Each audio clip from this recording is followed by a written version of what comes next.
Bonjour à tous, soyez les bienvenus pour ce nouveau moment de culte autour des textes de ce dimanche. Je vous invite à la prière. Béni sois-tu Seigneur, car tu étais déjà là avant nous. Tu nous as précédés, tu nous invites auprès de toi. Béni sois-tu Seigneur, tu nous accueilles auprès de toi, tu nous reçois avec ce que nous sommes, sans autre condition que ce temps que nous mettons à part pour toi, pour le silence, pour l'écoute, pour le partage. Unis nos cœurs, Seigneur, apaise nos pensées et viens au-dedans de nous pour que ta parole pénètre en nos cœurs. Amen. Chers amis, est-ce que vous avez des dettes ? Un crédit pour l'achat de votre maison ou de votre voiture, un crédit à la consommation pour l'achat d'un lave-linge ou d'un congélateur, une dette morale envers quelqu'un. L'évangile du jour nous parle aussi de dettes et d'un créancier particulièrement malin dans l'évangile selon Luc au chapitre 16. Jésus dit à ses disciples : un grand propriétaire avait un gérant. On vint lui dénoncer sa conduite car il gaspillait ses biens. Le maître le fit appeler et lui dit : qu'est-ce que j'apprends à ton sujet ? Remets-moi les comptes de ta gestion car tu ne continueras pas à gérer mes affaires. Le gérant se dit : que vais-je faire puisque mon maître m'enlève la gestion de ses biens ? Travailler comme ouvrier agricole ? Je n'en ai pas la force. Me mettre à mendier ? J'en aurais honte. Ah, je sais ce que je vais faire pour que des gens me reçoivent chez eux lorsque j'aurai perdu ma place. Là-dessus, il fait venir un à un tous les débiteurs de son maître. Il dit au premier : combien dois-tu à mon maître ? 40 hectolitres d'huile d'olive, répond celui-ci. Voici ta reconnaissance de dette, dit le gérant. Assieds-toi, dépêche-toi et inscris 20 hectolitres. Ensuite, il dit à un autre : et toi, combien dois-tu ? 500 sacs de blé. Prends ta reconnaissance de dette, reprend le gérant, et inscris-en 400. Le maître admira l'habileté avec laquelle ce gérant malhonnête s'y était pris. En effet, ceux qui vivent dans le monde sont plus avisés dans leurs affaires avec leurs semblables que les enfants de la lumière. Vérité est ta parole, Seigneur. Amen. Dans ce texte, je suis restée accrochée à cette idée de la dette.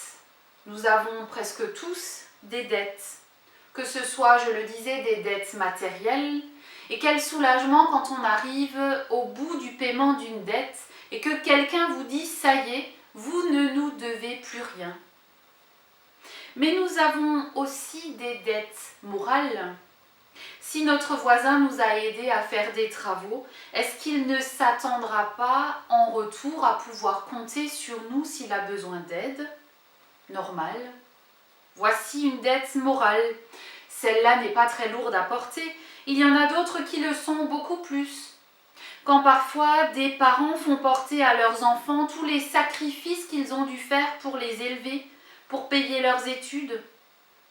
Quand des maris font parfois porter à leurs femmes tout le poids du lourd travail qu'ils doivent faire. Quand, inversement, parfois, des femmes font porter à leurs époux tout le poids de l'éducation des enfants, qu'elles ont parfois dû porter seules. Quand des enfants font porter à leurs parents le poids de leurs échecs. Si je suis malheureux, c'est parce que tu n'as pas su m'aimer. Quand des parents âgés font porter à leurs enfants le poids de leur perte d'autonomie.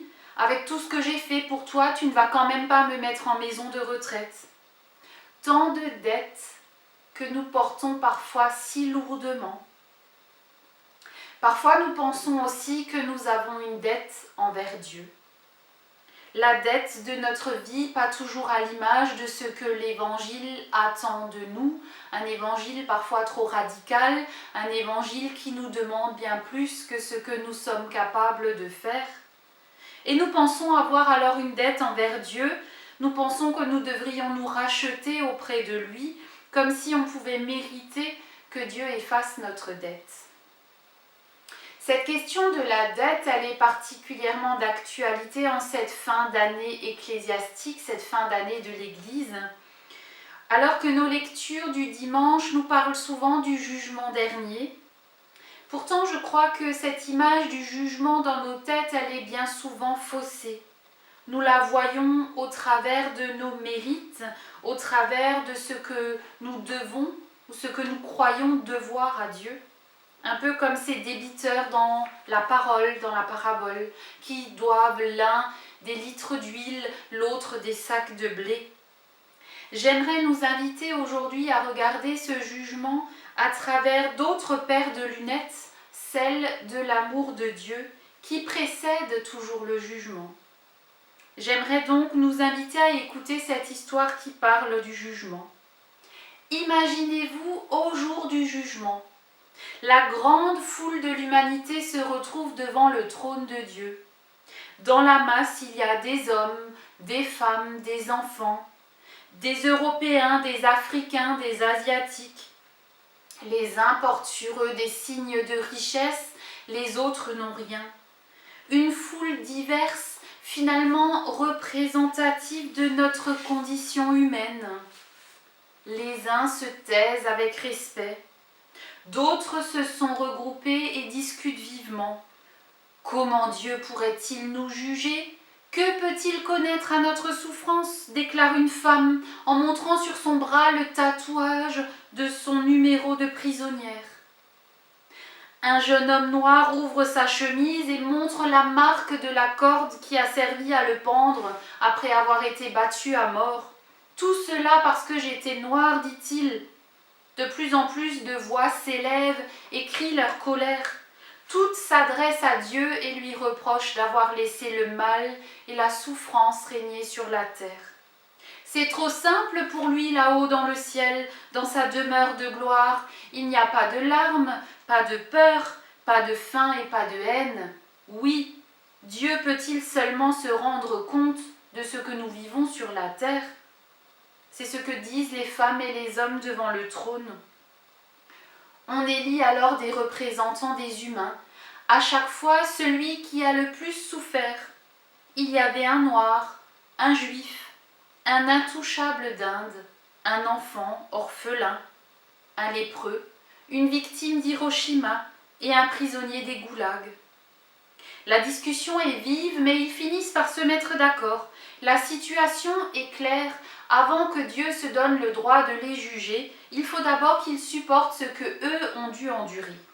Dieu est condamné à vivre sur la terre comme un humain. Mais attention, les règles seront les suivantes.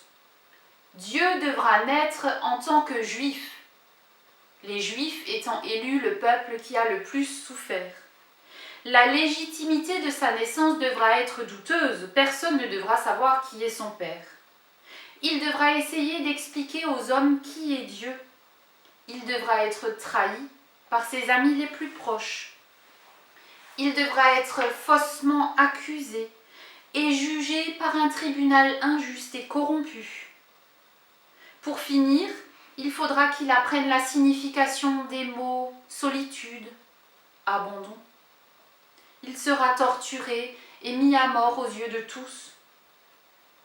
Au fur et à mesure que les différents groupes prennent la parole et donnent leurs règles, le murmure au sein de la foule grandit. Quand le dernier a fini, un grand silence s'abat sur la place et un à un, les détracteurs de Dieu quittent la scène. Plus personne n'ose dire un mot, plus personne ne bouge. Tout à coup, tous comprennent que Dieu a déjà purgé sa peine depuis longtemps.